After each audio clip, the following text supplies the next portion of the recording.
우리가 지난 주일은 참 예언을 통해서 배불리 주의 말씀을 먹었습니다. 그렇죠? 예. 오늘은 아주 단순한 말씀으로 우리가 좀 하나님의 면모를 좀 명상해 보는 시간을 좀 갖도록 하겠습니다. 여러분 다 같이 마가복음 4장에 있는 말씀을 좀 펴서 보시겠습니까?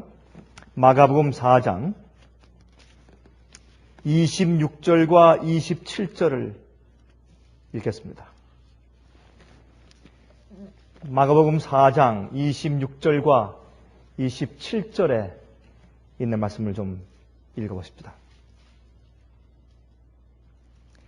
또 가라사대 하나님의 나라는 사람이 씨를 땅에 뿌림과 같으니 저가 밤낮 자고 깨고 하는 중에 씨가 나서 자라되 그 어떻게 된 것을 잘 아느니라.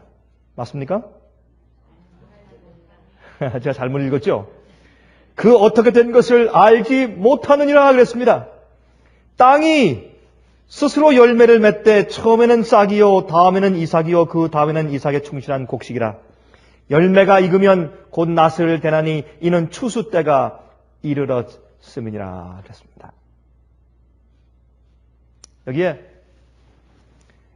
아주 간단한 얘기지만은 우리가 한번 단순한 얘기지만 한번 우리가 우리 마음 가운데 잘 씹어서 명상해 보아야 할 문제가 이 속에 들어있습니다. 여러분, 하나님의 나라는 여인이 이 밀가루 석대를 이제 푸대에 이제 부음과 같으니 그 밀가루 석대에 누룩을 넣습니다. 그래서 누룩을 넣은 것 같으니 그럼 그것이 어떻게 되겠습니까? 부풉니다. 근데 그걸 부풀게 하기 위해서 가만 놔둬야 합니다. 같은 맥락에서 주님께서 이 말씀을 하십니다. 우리가 땅에 씨를 뿌리면 씨 속에 생명이 있습니까? 아니면 씨를 뿌리고 난 다음에 가꾸는 우리의 노력 속에 생명이 있습니까? 씨 속에 생명이 있습니다. 그렇죠? 뭐 어린아이 같은 질문이죠. 그러나 우리 그리스도인 생활 가운데서 우리는 우리가 애쓰는 우리 수고와 우리 열심 속에 생명이 있는 것이라고 착각하고 사는 때가 얼마나 많은지 모릅니다. 우리가 막지만 말고 주의 말씀 씨를, 하나님의 씨를 우리 마음 가운데 뿌리고 가만히 있으면 생명이 자라게 되어 있습니다. 하나님의 씨를 믿음으로 우리의 옥토의 밭에 뿌리면 반드시 생명이 나게 되어 있습니다. 주의 말씀을 뿌린 다음에 허지로 돌아오는 법이 없습니다. 물가에 양식을 뿌려보십시오. 씨를 뿌려보십시오. 반드시 그것이 흘러가서 어디엔가 싹을 내고 나물 내고 열매를 내는 것입니다. 물에 씨를 뿌려도. 그래서 농부는 씨를 심고 잠을 잘 수가 있습니다. 농부가요, 씨를 심고 나서 이게 날까 안 날까? 어떻게 하면 날까? 아마 농부의 노력과 농부의 헌신에 의해서 그의 수고에 비례적으로 생명이 생긴다고 하면 아마 참 정말 어려울 겁니다. 밤잠을 자겠습니까, 농부들이? 씨를 심어놓고. 여러분, 열매가 안 생기면 추수가 없으면 어떻게 하겠습니까? 그러나 농부가 씨를 심고도 잘 수가 있습니다. 자기가 싹트게 하지 않고 자라게 하지 않습니다. 그래서 농부는 하나님 안에서 자기 일을 한 다음에 쉬는 것입니다. 여러분, 이 얘기를 우리가 히브리서에서 발견할 수가 있어요. 여러분, 히브리서 4장을 잠깐 좀 가서 본 다음에 돌아오십시다. 히브리서 4장을 좀 보시기 바랍니다. 히브리서 4장을 보시면 여기에 이렇게 말씀했어요.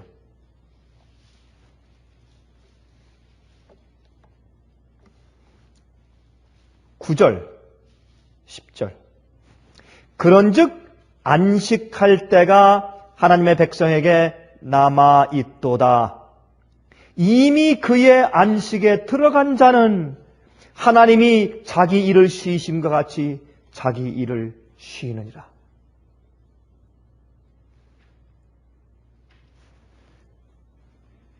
요 뒤에 있는 말씀 제가 다시 돌아와서 다시 읽겠습니다. 여기에 하나님의 백성들 가운데 안식할 때가 남아있다.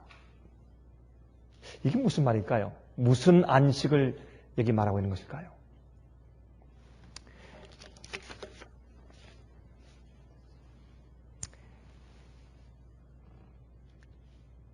여러분, 농부가 씨를 심은 다음에 그 씨가 보이지 않습니다. 씨는 땅 속에 있습니다. 그리고 그 씨를 볼 수가 없습니다. 볼 필요가 없습니다, 사실. 하나님께서 하시는 일입니다.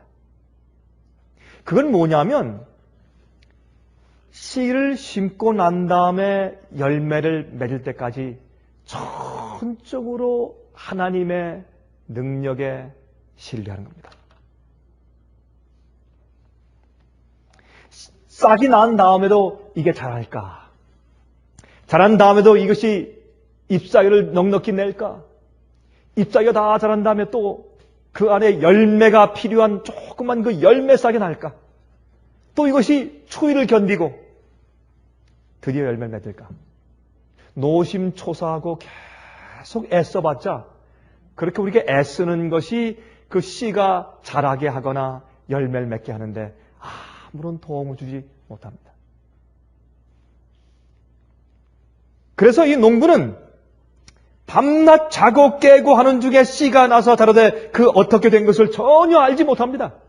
어떻게 자라는지, 어떻게 싹이 나는지, 어떻게 열매가 맺는지 알지 못합니다.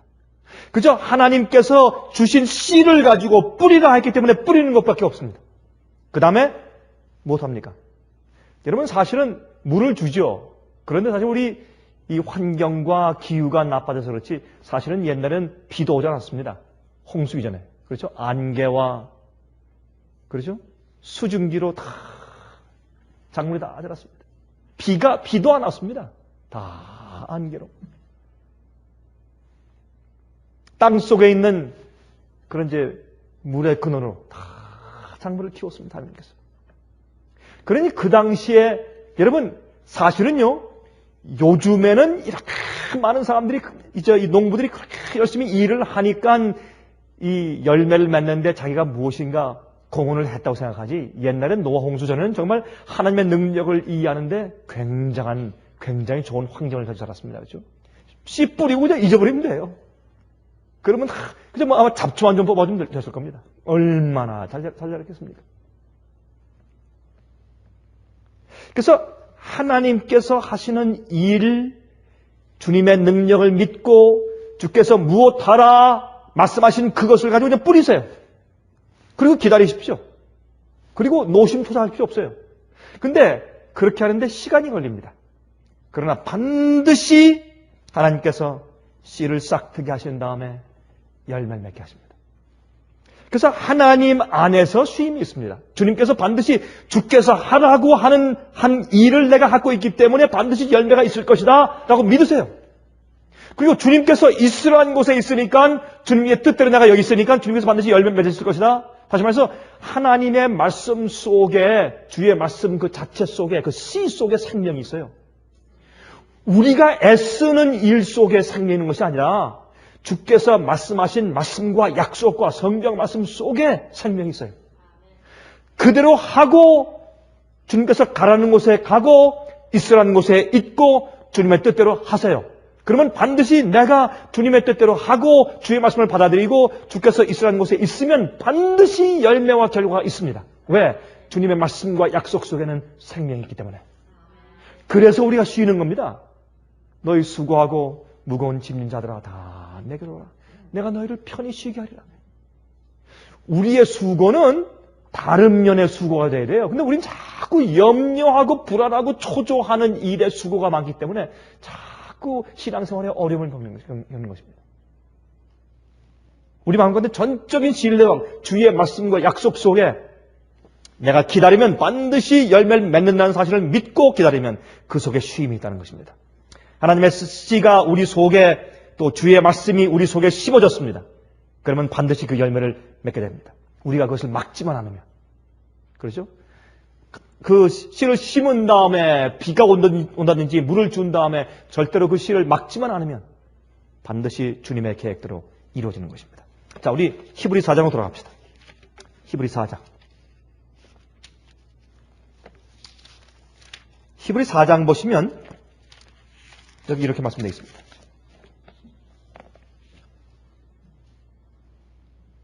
12절부터 16절까지 하나님의 말씀은 살았고 운동력이 있어. 자, 여기까지만 읽읍시다.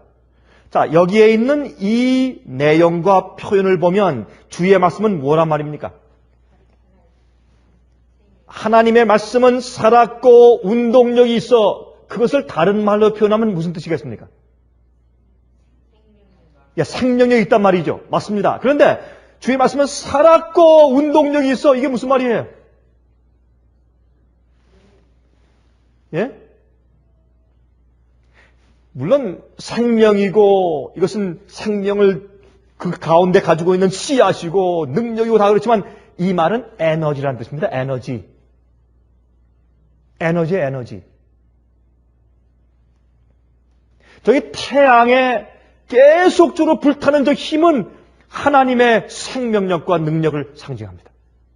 그래서 이 지구에는 지구에 있는 모든 식물들과 모든 동물들과 모든 새들과 모든 인간들이 살기에 반드시 기본적으로 필요한 생명력이 햇빛 아닙니까? 햇빛을 딱 달아두셨어요.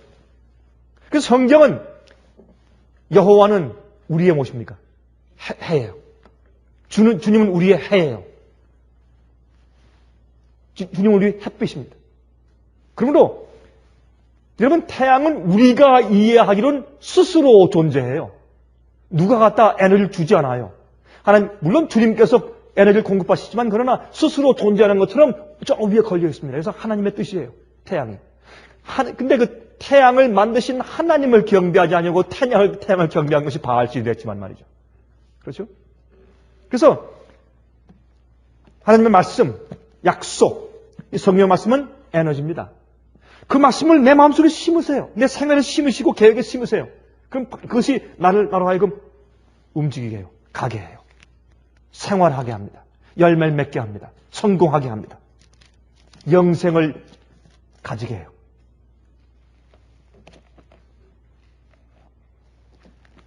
좌우에 날선 어떤 검보다 예리하여 혼과 영과 및 관절과 골수를 찔러 쪼개기까지 하며 또 마음의 생각과 뜻을 감찰하나니 그랬습니다. 여러분, 주님 말씀과 이 약속은 에너지입니다. 우리에게 힘을 줘요. 우리를 살게 합니다. 에너지는 반드시 우리를 움직이게 해요. 또한 좌우에 날선 어떤 검보다 예리합니다. 혼과 영과 관절과 골수를. 이것은 상징적인 말이죠. 우리 마음속에 있는 우리의 본성 깊은 곳까지, 우리의 연약성까지, 우리가 조상들에게 타고 유전적으로 받은 그 연약성들 말이죠. 그렇죠? 가만히 참 우리가 부모들에게서 우리 조상들에게서 받은 연약성들이 참 많습니다. 어떤 사람들은 참 믿음은 좋은데 뭔가 그 사람은 좀 게을러요. 어떤 사람은 믿음은 참 좋은데 너무 까다로워요. 어떤 사람은 참 믿음은 좋은데 남의 물건을 빌려갔다 가져오질 않아요. 근데 이게 어릴 적부터, 근데 그게 다시 말해서 우리 속에 장단점들이 있는데, 그래서 어떤 점들은 우리 마음 가운데 굉장히 센서티브해요. 굉장히 민감해요. 그래서 그런 면에서는 철저한데 어떤 면에서는 민감하지 못해요. 우리 속에 연약성들이 참 많습니다. 어떤 사람들은 자기도 모르게 말을 좀 함부로 해요. 근데 가만히 보면 그런 사람과 사귀어보면 참 그런 사람은 뒤끝이 없어요. 그렇죠? 말은 좀 거칠게 해도 근데 뒤끝이 없고 또 그렇게 말하는데 그렇게 마음에 무슨 둔 어떤 의미를 가지고 하잖아요. 근데 어떤 사람은 굉장히 점잖고 조심스럽게 말을 하지만 그러나 그 뒤에는 잘못하면 꼭 하는 것이 있어요. 뒤에 이렇게 뭘 남겨두는 사람들이 있어요. 그만큼 자기가 조심하는 것처럼 남도 자기를 조심하게 대해줘야 돼요. 여러분, 우리 서로를 보세요. 우리 속에 우리가 원치 않았지만 우리가 택한 것은 아니지만 우리가 조상 때부터 물려 유전적으로 받아서 우리의 DNA 속에 박혀있는 얼마나 많은 연약성들이 있는가 보세요. 여러분 있습니까? 없습니까? 참 많이 있어요.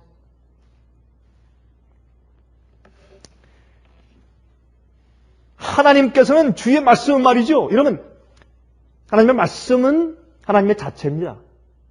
주님의 임재예요. 주님께서 말씀으로 우리 속에 들어오시는데 어디까지 들어오시냐면 내 골수, 내 마음, 내 영, 내 영혼, 내 속에 있는 그 연약성, 그 가장 깊은 곳에는 인간의 본연의 그 본성 그 자체 그 깊은 속까지 들어오세요. 주의 말씀. 들어와서 어떻게 하는 줄 아세요? 이보세요. 그걸 찔러 쪼개기까지 하며 또 마음의 생각과 뜻을 감찰합니다. 그런데 여기에 있는 그 12절에 있는 말씀이 사실은 15절에 가서 받아야 돼요. 13절과 14절에 있는 말씀은 조금 더 설명을 부연한 것이고 12절에 마음의 생각과 뜻을 감찰하는데 15절에 가서 그 말씀이 사실 받아야 될 그 내용이 계속해서 어떻게 받아요? 우리에게 있는 대제사장은 우리의 연약함을 체휼하지 아니하는 자가 아니에요. 여러분과 제 속에 있는 우리의 연약성 그 자체, 우리 피부 속에 있는 세포 하나까지 다 아시는 분이세요. 여러분이 타고난 본성, 연약성 그 모든 것을 다 아시는 분이시고 여러분의 영혼까지 전부 꿰뚫어 아시는 분이세요. 여러분의 생각을 아시고 여러분의 소원을 아시고 여러분의 기도를 아시고 여러분의 소원을 아시고 여러분의 눈물을 아시고 여러분의 슬픔을 아시고 여러분의 절규를 아시고 여러분 속에 있는 모든 본성의 하나를 전부 아세요. 세포 하나를 아세요. 그리고 우리의 연약성을 주님께서 같이 지세요. 여기 말씀하시기를 우리 연약함을 체휼하지 아니하는 자가 아니요 모든 일에 우리와 한결같이 시험을 받은 자로 돼 죄는 없으시니라. 여러분 헬라말로 동정한다. 영어로 sympathy 그죠? sympathy 동정한다. 이 동정이란 말은 헬라말로 같이 고통당한다 그런 뜻입니다. 같이 고난당한다 그런 뜻입니다. 예수님께서 이 땅에 오셔서 우리 같은 입장에서 같이 사시면서 우리 속에, 우리 영혼 깊은 속에 있는 우리 관절과 영과 혼과 골수를 찔러 쪼개기까지 깊은 속에 들어가서 우리 인간이 정말 어떠한지 그걸 실제로 체험하시고 우리와 같이 고난당하시고 우리를 정말 이해하시고 몸소 이해하셨단 말이에요. 체험하셨단 말입니다. 그 뜻이에요 이게.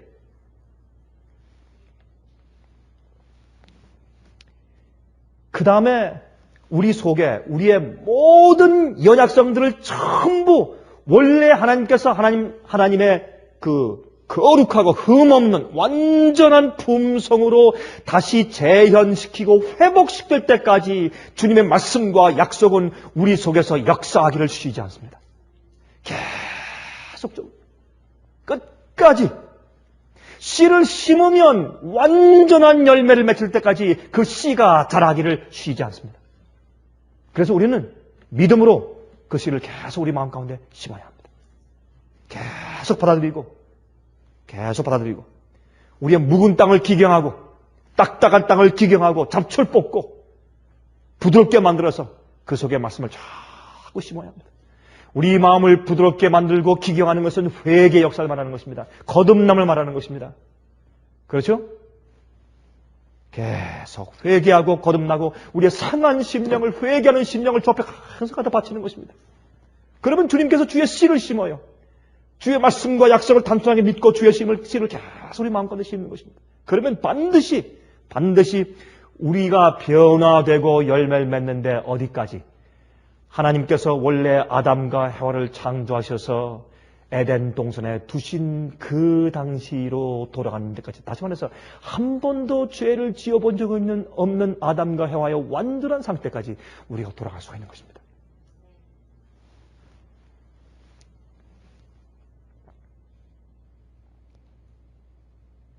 여러분, 햇빛을 보세요. 햇빛을 보시면 이렇게 말들을 하죠. 50마일로 달려가다가 차가 벽에 딱 부딪히면, 그러면 그 차가 몇 층에서 떨어지는 충격이라 합니까? 5층에서 떨어지는 충격이에요. 70마일로 달려가다가 벽을 부딪히면 몇 층에서 떨어지는 충격이라 합니까? 7층에서 딱 이제 떨어지는 충격이라 합니다. 굉장한 충격이죠. 그런데 또 우리가 이제 돌을 던질 때 우리가 살살 던지는 것과 세게 던지는 것과 그 돌을 던지는 속도에 의해서 아픈 게 훨씬 더하죠. 맞습니까? 근데 햇빛 보세요, 햇빛. 그 먼 곳에서 얼마나 빨리 달려와요. 예? 1초에 똑딱할 때 지구를 7바퀴 반 돌아가는 그 엄청난 속도로 태양이 막 달려오는데 우리 몸에 딱 오면 어떻게 해요? 따뜻해요. 충격을 주지 않고, 헐타지 않고, 상처를 주지 않고, 아픔을 주지 않고 그냥 달려와서 우리 몸을 때리는데 그 멀리서 엄청난 속도로 막 달려와서 우리 속을 스며들면서 전혀 고통 없이 우리에게 생명을 줘요. 하나님은 그러신 분이에요. 하나님은 그러한 분입니다. 오히려 따뜻한 열과 생명력이 됩니다. 그래서 이 하나님의 생명의 말씀이 당신의 뜻과 계획을 실행하시도록 받으면 내 속에 들어가서, 그리고 신뢰하면 내 속에서 반드시 열매를 맺습니다. 그래서 매일 주의 말씀을 먹어야 돼요. 우리가 한 사람에게 돈 10,000불을 맡겨놓고 불안해서 자꾸 그 사람 이제 따라다니면서 당신 어디 가는 거야? 그걸 지금 뭐 하는 거야? 계속 참견하면 어떻게 하겠습니까? 그러니까 신뢰하는 것이 아닙니다. 우리가 주님의 말씀을, 그 거룩한 말씀을 우리 마음가운데 심은 다음에 신뢰해야 합니다. 내가 아무리 말씀을 계속 먹어봐도 어제나 작년이나 지금이나 똑같다, 그런 것은 없습니다. 반드시 우리가 성장해야 되겠습니다. 성장하지 않는 그리스도는 죽은 겁니다. 성장하지 않는다는 뜻은 그 사람은 거듭나지 않았다는 뜻입니다. 거듭난 다음에 그 마음이 주 앞에서 상한 심정을 주 앞에 바치고 고백하고 회개하고 죽으면 반드시 주의 말씀은 우리 속에서 새로운 생명을 쌓게 되겠습니다. 자라지 않는 것은 죽은 것입니다.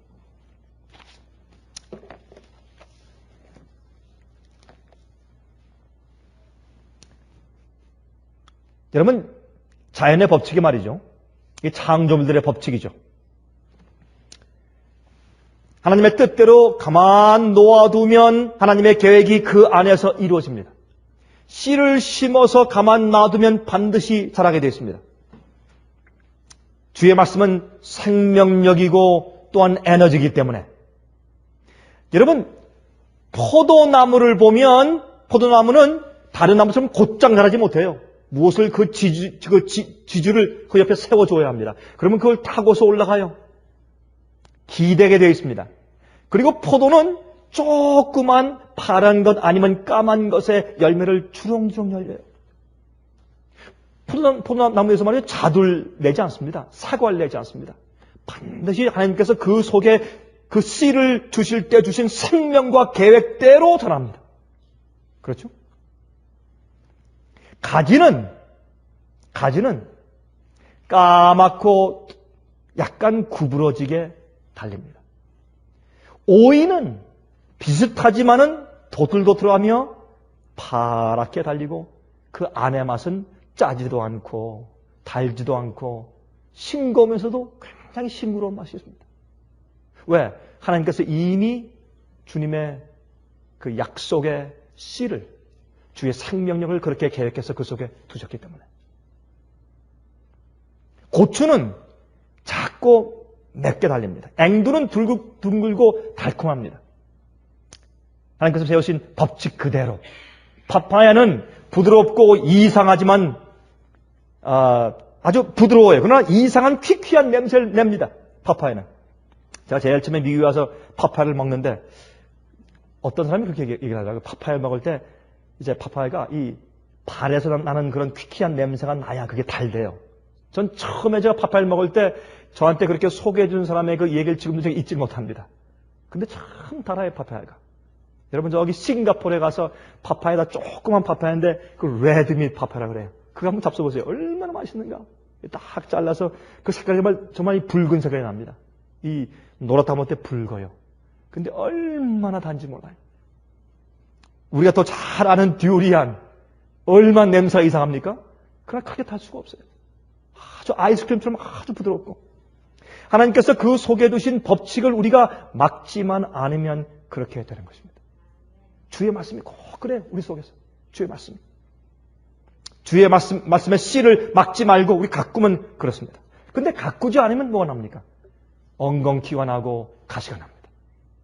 우리가 이것은 다 아는 얘기지만 여러분 이것은 참 중요한 원칙입니다.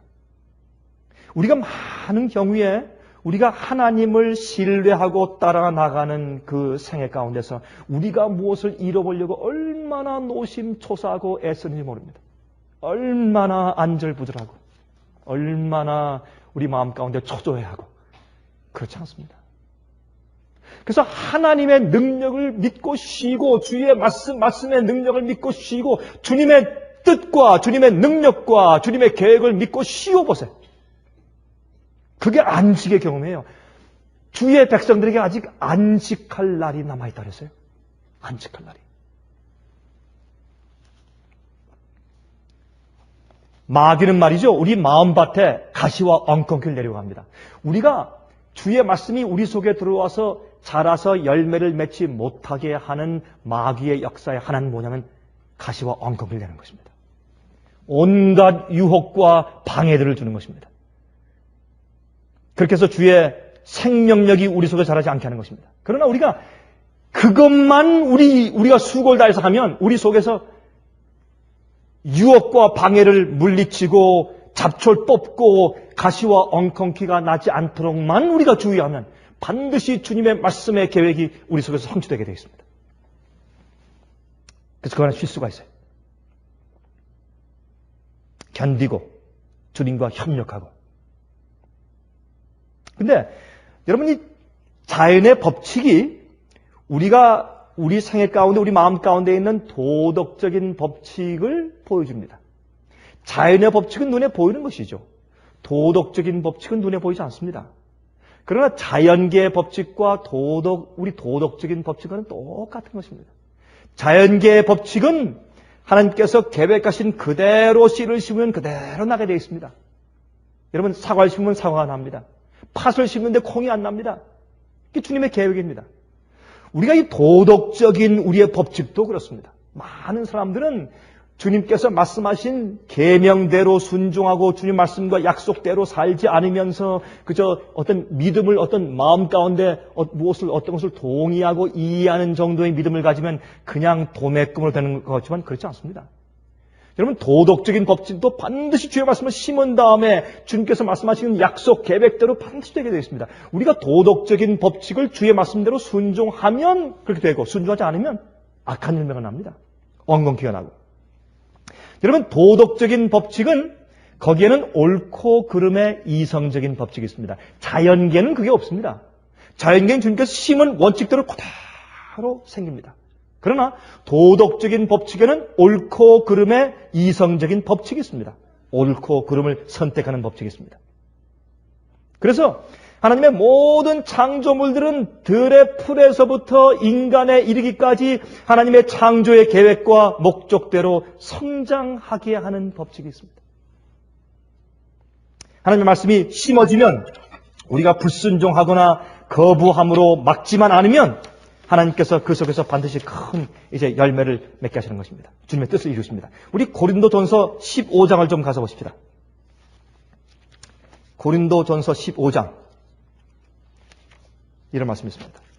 여러분 고린도전서 15장은 부활장으로 유명하죠. 고린도전서 15장은 부활장으로 유명합니다. 35절부터 있는 말씀을 좀 읽어보십시다. 이렇게 말씀되어 있습니다.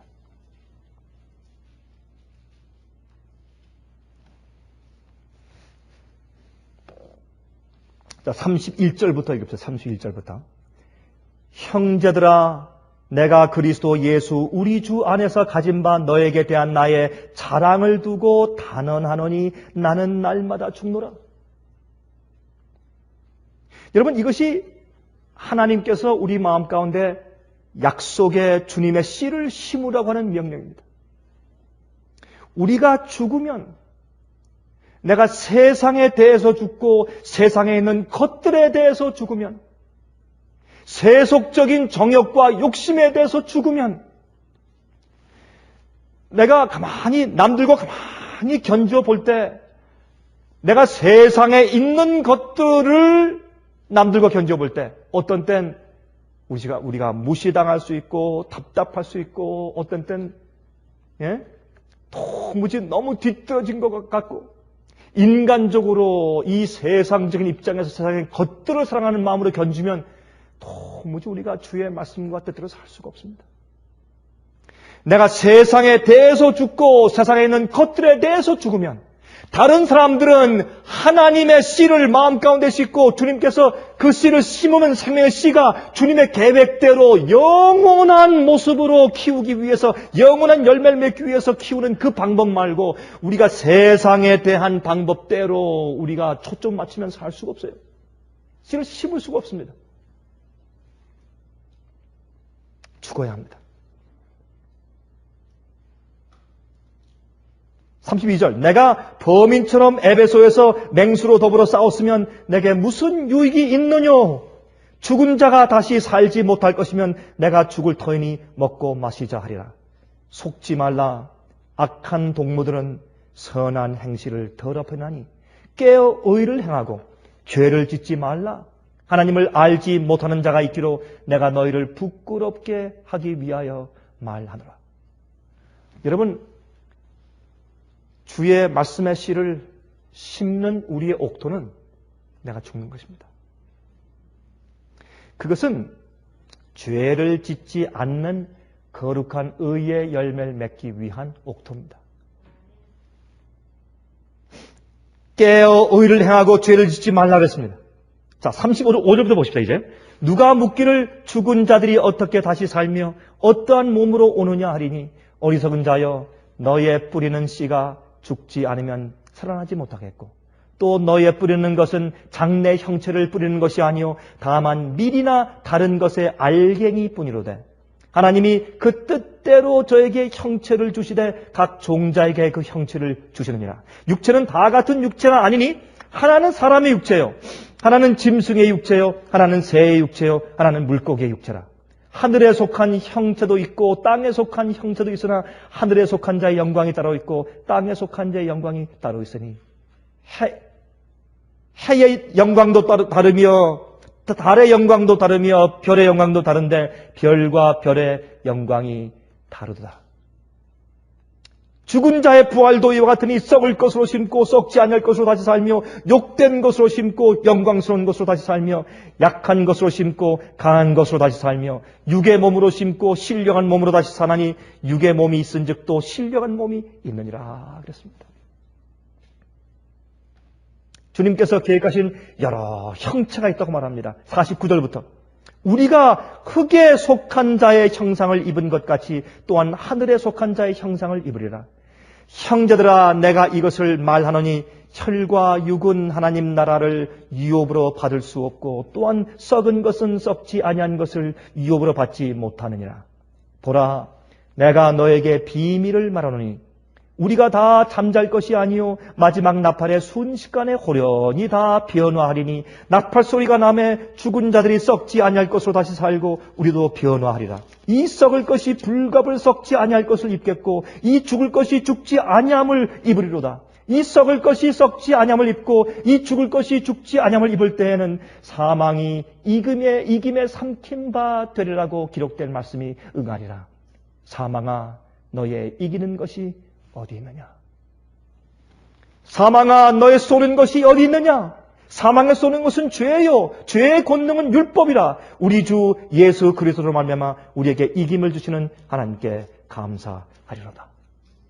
여러분 제가 지금 읽은 이 말씀 가운데서 지금 사도 바울이 무슨 말을 합니까? 아주 간단하게 한 말씀을 하고 있습니다. 그건 뭐냐면 여러분과 제가 지금 사는 우리 생활에서 우리 마음과 우리 영혼 속에 계속 심어야 하는 것은 하나님의 씨 말씀입니다. 그 예수 그리스도의 임재거든요. 여러분 예수님을 마음 가운데 모시라. 어떻게 모십니까?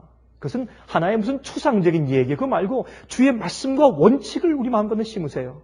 진리를 심으세요. 말씀을 읽으세요. 명상하세요. 예언을 연구하세요. 그래서 여러분 성경 말씀에 있는 모든 것들이 하나님이에요. 하나님은 진리예요. 하나님은 빛입니다. 주님은 말씀이에요. 그래서 말씀을 자꾸 심으면 하나님의 마음, 하나님의 사상, 하나님의 뜻이 우리 마음 가운데 들어와서 싹을 내는 것입니다. 열매를 맺는 것입니다. 그러면 그것이 우리 속에서 무엇을 없애는가 하면 죄를 없애요. 세상을 없앱니다. 죄를 짓지 않게 돼요. 의의 열매를 맺습니다.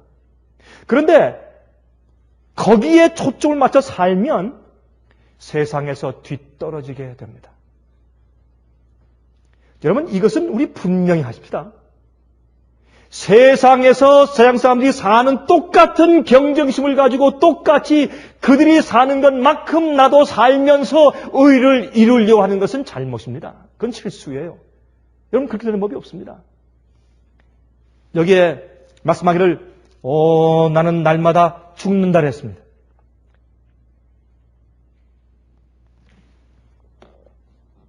여러분 악한 동무들이 너를 속이지 못하게 하라 했습니다.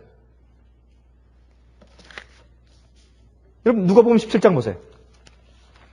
누가복음 17장 20절 21절 바리새인들이 하나님의 나라가 어느 때 임하나이까 묻거늘 예수께서 대답하여 말씀하시되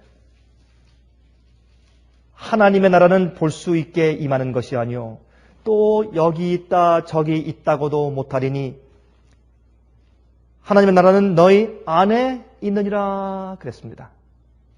주님의 나라는 너희 안에 있느니라. 여러분 이 세상에서 많은 사람들이 이 세상의 눈에 보이는 왕국을 차지하기 위해서 애들을 씁니다. 여러분 우리는 이 땅에서 먹고 살기 위해서 열심히 애쓰고 일을 하는 것 사실입니다. 그러나 그것은 우리가 마귀에 속한 세상에 살기 때문에 사실 하나님께서 창조하신 그 세상에 타락함이 없었다면 죄가 들어오지 않았으면 우리가 이렇게 경쟁하며 수고하며 이렇게 남이 더 내 앞에 앞질러가면 내가 팔 수 없기 때문에 손해를 보고 굶고 그런 일이 있을 수가 없어요. 약육강식이 있을 수가 없습니다. 그러나 마귀가 사는 세상에 주님께서 이 땅에 우리에게 하늘의 씨를 마음 가운데 심고 주님께서 말씀하신 영생의 열매를 맺기 위해서 명령하셨는데 마귀가 주자는 세상에 살기 때문에 참 어려운 거 사실입니다. 여러분 그러나 이렇게 하십시오.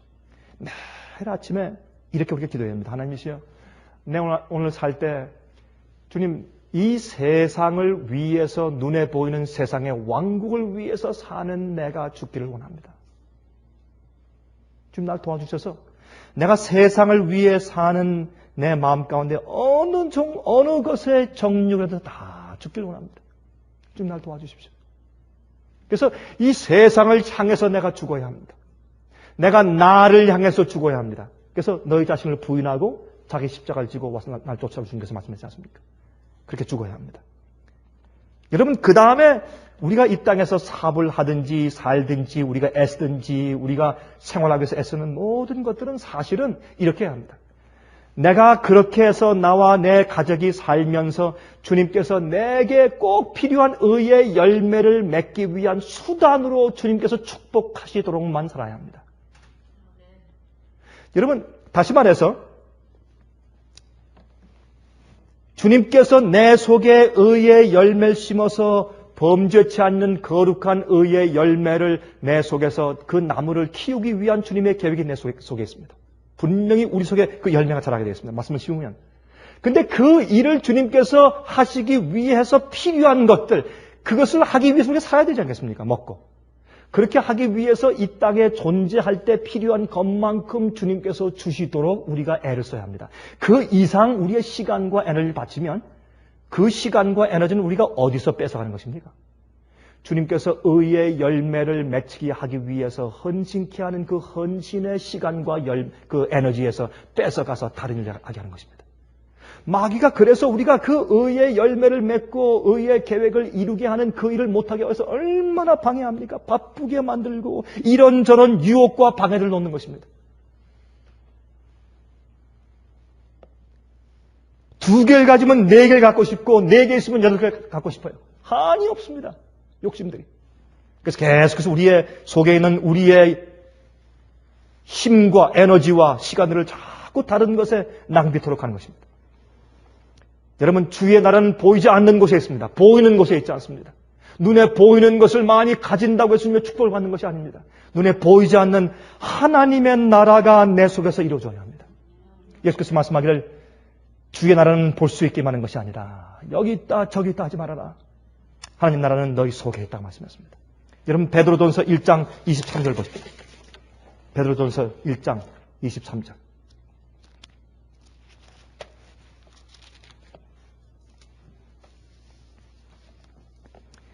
베드로전서 1장 23절에 말씀하기를 너희가 거듭난 것이 썩어질 씨로 된 것이 아니요 썩지 아니할 씨로 된 것이니 하나님의 살아있고 항상 있는 말씀으로 되었느니라.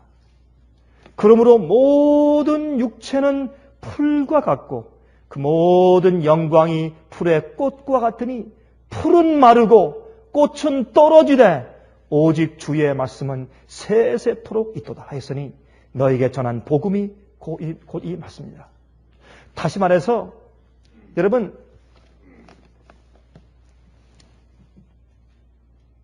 우리가 진리를 순종함으로 거듭납니다.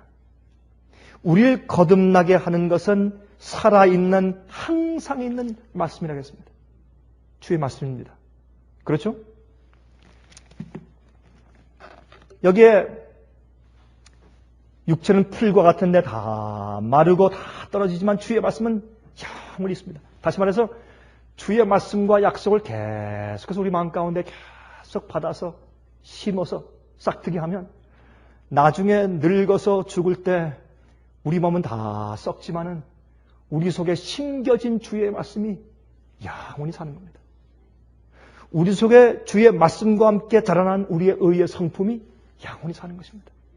우리가 지금 태어날 때 조상들에게서 받은 이 몸은 영원히 말라서 영원히 패해버립니다. 그러나 우리가 이 속에, 여러분, 우리가 지금 가지고 있는 이 세포, 그렇죠? 여러분, 우리 성품, 그러면 우리 성품이 우리의 두뇌 가운데 있는 우리 뇌세포입니까? 그래요? 여러분, 그렇게 생각하세요? 우리의 성품이 우리 뇌 속에 있는 우리 뇌세포 같아요?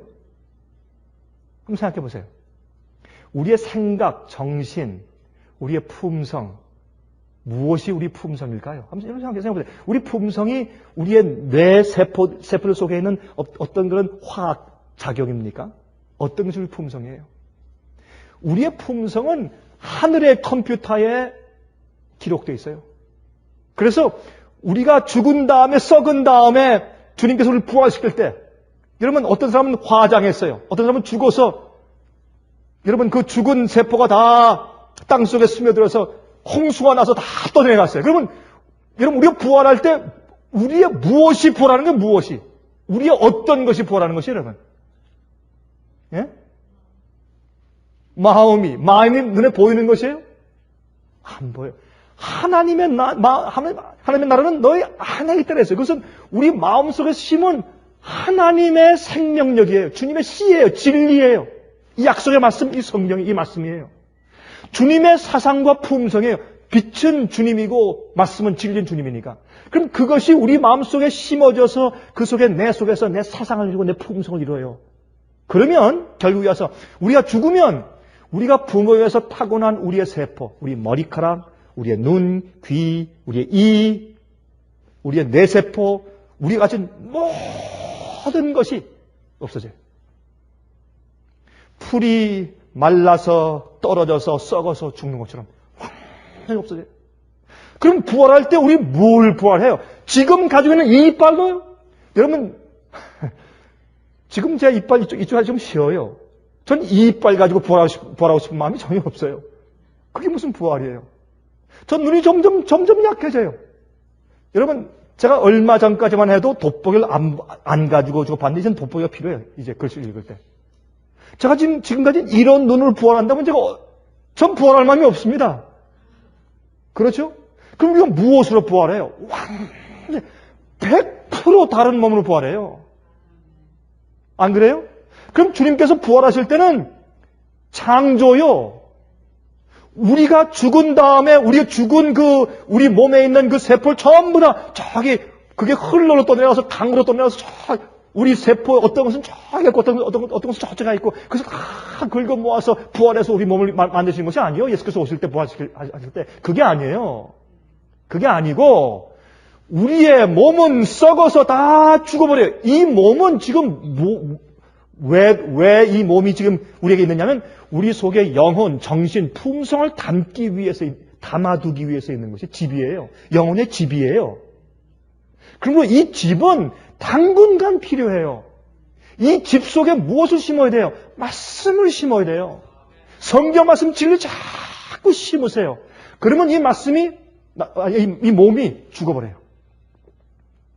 죽어서 이 몸 자체는, 이 집은 완전 없어지는데 그 몸 속에 심어서 싹튼 뭐가요? 진리가.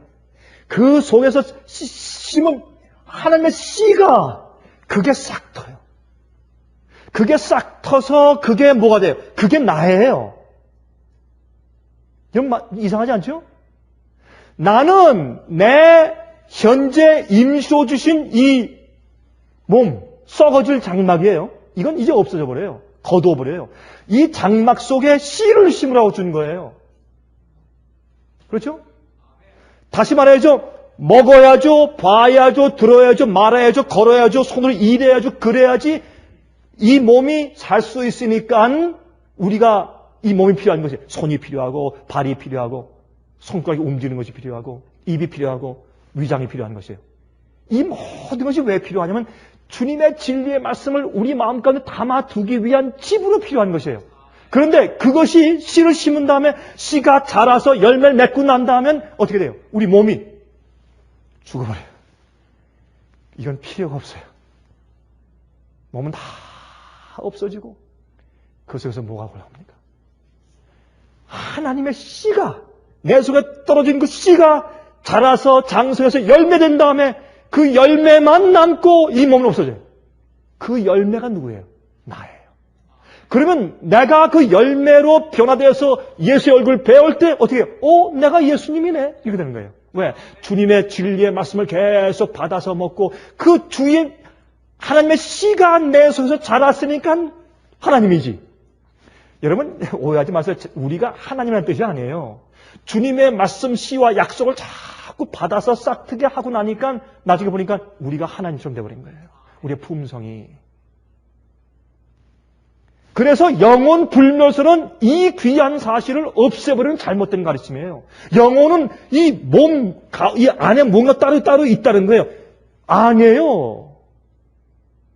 우리의 품성과 정신은 우리의 몸 속에 깃드는 하나님의 생명력이에요. 우리 속에 다른 영혼이 귀신 같은 건 존재가 내가 따로 있는 것이 아니에요. 하나님만 불멸해요. 우리 인간은 불멸하지 않아요. 그래서 우리의 이 육체 속에 주님의 거룩한 생명력이 들어오면 그러면 그것이 우리 속에서 기능하는 거예요. 그것이 우리 몸에 있는 영혼입니다. 영혼. 그렇죠? 제가 오늘 이 얘기를 하려고 하니까 제가 좀 구차하게 좀 복잡하게 얘기가 된 것 같아요. 그러나 제가 바로 그 얘기를 하려고 하는 것입니다. 그러므로 여러분들 우리가 일하고 먹고 살고 배우고 좀 올라가고 어떤 지위가 있고 집이 있고 좋은 차가 있고 은행 잔고가 있고 일에서 좀 나아지고 이런 모든 것들은 내 속에 주님의 씨를 심는 그 일을 위해서 필요한 수단이에요. 근데 그것을 목적으로 사시지 말라. 그 말이 지금 그 얘기를 하는 거예요.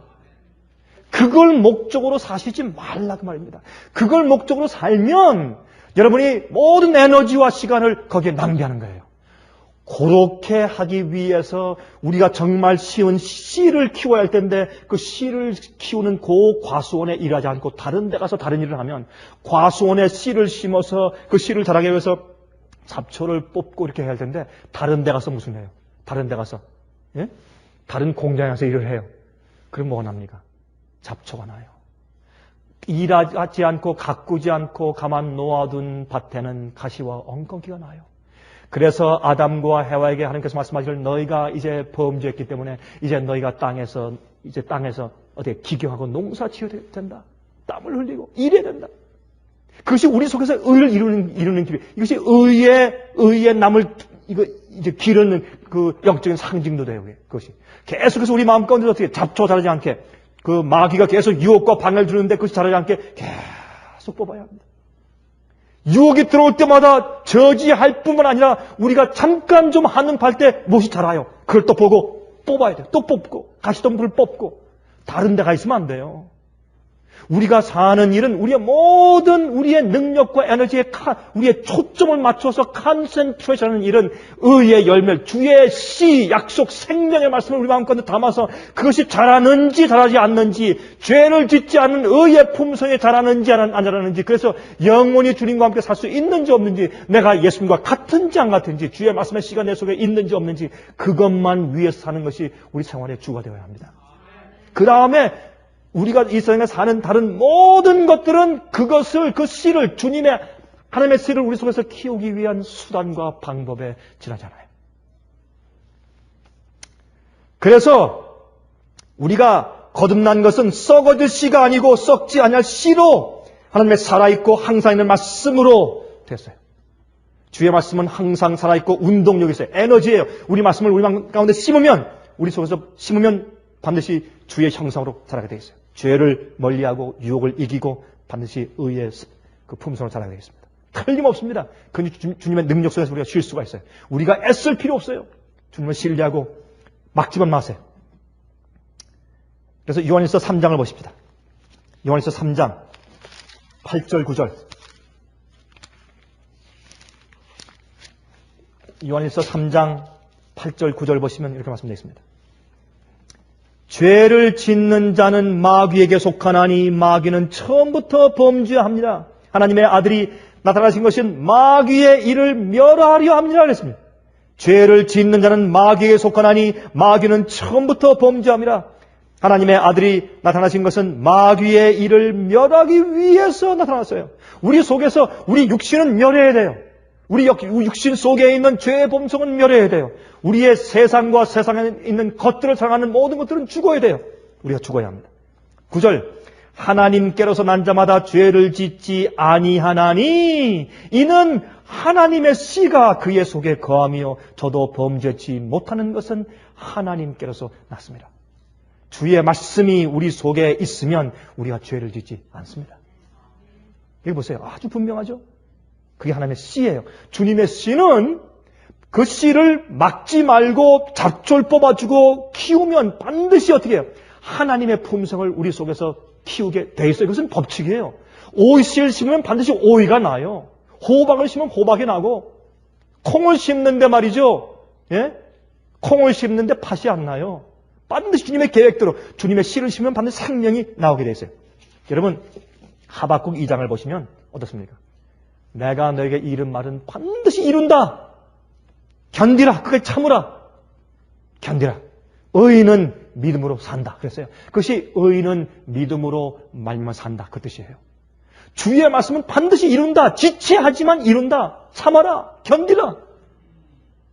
여러분 시간 난 다음에 여름이 있어요. 여름을 여기서 덥죠 여러분. 힘들죠. 여름을 지난 다음에 한 끝까지 견디면 반드시 열매가 나요.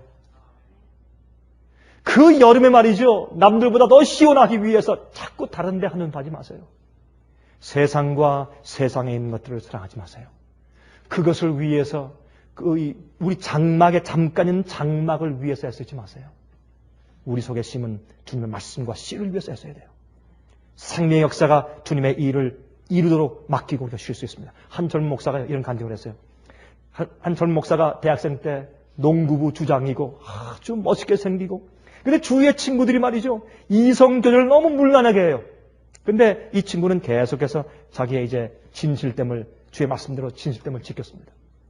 그때 친구들이 너무나 놀려요. 정말 경험하고 즐기고 재밌게 살 땐 이때밖에 없다. 내가 결혼해봐라. 얼마나 힘든데. 지금 내가 정말 즐길 땐 이때밖에 없는데 어쩌면 그렇게 정말 바보처럼 사느냐. 즐겨보라고 계속 유혹이 심했다는 것입니다. 이 청년의 마음 가운데 갈등이 많았대요. 한 번은 그가 한 그리스도인 가정을 방문했습니다. 비록 좋은 집은 아니지만 정말 아름다운 그리스도인 가정이었습니다. 남편이 아내를 존중하고 아내가 남편을 존중하고 자기들이 부모를 순종하고, 그들이 자기 전에 침대 옆에서 정말 간절히 기도하는 모습을 보고 깊은 감명을 받은 다음에 이 청년이 그 앞에서 이렇게 기도했대. 하나님이시여, 나는 저런 가정을 원합니다. 난 세상에 다른 친구들이 원하는 그런 재미나 그런 인정보다 나는 저런 가정을 원합니다. 간절히 주 앞에 기도했답니다. 그리고 그가 나머지 한 7년 동안 자기 부인을 만나서 결혼할 때까지 참고 기다리고 신실했다. 그 다음에 그가 자기의 부인과 두 아이를 데려나와서 보이면서 간증하는데 얼마나 감동을 받았는지 몰라요. 여러분, 이 세상에서 좋은 가정을 이루기 위해서 그렇게 신실한데 우리가 영원한 하늘의 가족을 이루기 위해서 우리가 얼마나 신실하게 참아야 되겠습니까? 여러분, 매일매일 하나님의 씨를 심으십시오. 심는데 여러분, 우리가 받은 우리의 힘과 달란트를 따라서 열심히만 일하고, 그러나 우리가 일하는 것이 우리의 수고가 의의 일을 하고 의의 열매를 맺는 일을 방해하는 것 같으면 스탑하세요. 일을 먼저 하고 최선을 다해서요. 그 다음에 나머지를 우리가 먹고 살고 이 세상에 적응하는 일에 최선을 다하면 주님께서 반드시 우리를 이 땅에서 살 수 있게 하실 것입니다. 그래서 주님의 약속이 이루어지는 것입니다. 다 열심히 한 다음에 주님께서 이 땅에 잘 살게 만들고 약속을 이루신 다음에 의의 일을 하는 것이 아닙니다. 의의 일을 먼저 하세요. 씨를 먼저 심으세요. 그것을 먼저 가꾸고 거기에 내 모든 정력과 힘을 다해서 일한 다음에 남은 정력 가지고 다른 일을 하세요. 그래도 주님께서 이 땅에서 우리가 어렵지 않게 주님께서 약속으로 이행하실 것입니다. 주님의 약속입니다. 그런 신뢰를 가지고 사시기를 간절히 바랍니다.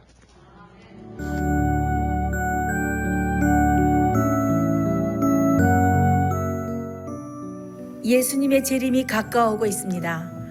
지금은 영원한 하늘을 위해 준비해야 될 때입니다. 머지않아 우리의 재물은 아무 쓸모없는 것이 되고 말 것입니다. 하나님께 은혜를 받으셨다면 받으신 축복을 생애의 빛 복음 사업을 위해서 나누지 않으시렵니까? 헌신하시는 성도님들의 손길에 하나님께서 후히 갚아주실 것입니다. 후원해 주시는 모든 성도님들께 감사드립니다.